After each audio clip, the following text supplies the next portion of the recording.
озвучивал позицию, что лично для меня это соглашение, проект этого соглашения еще хуже, чем закон по апартаментам. Это говорилось не раз.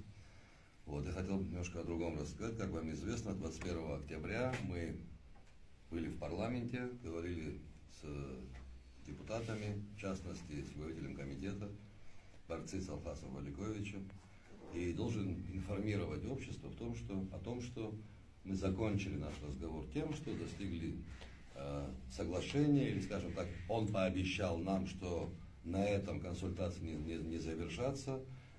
Он обязательно сделает все для того, чтобы следующий наш визит в парламент, там уже были представители исполнительной власти, которым мы могли бы оппонировать.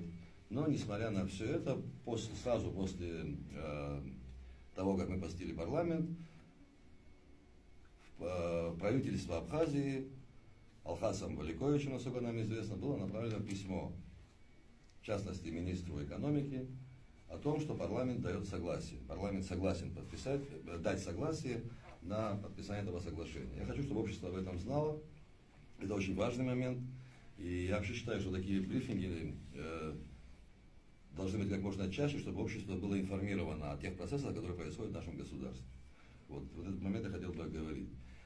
Вот. Еще хочу четко, чтобы было понимание. Сегодня, скажем так, провластные анонимные каналы пытаются внедрить в сознание общества, что соглашение подписано, все, мы там свое сделали, победили и так далее. Чтобы было понимание, подписание соглашения еще не говорит о том, что оно вступило в силу. Предстоит еще ратификация в парламенте. Вот это очень важный момент, и я хочу, чтобы об этом знали все.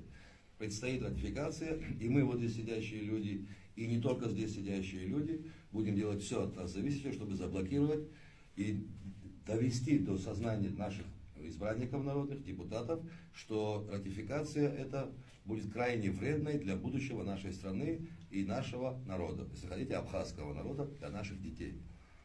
Вот это вот очень важно, чтобы общество понимало и до него было донесено.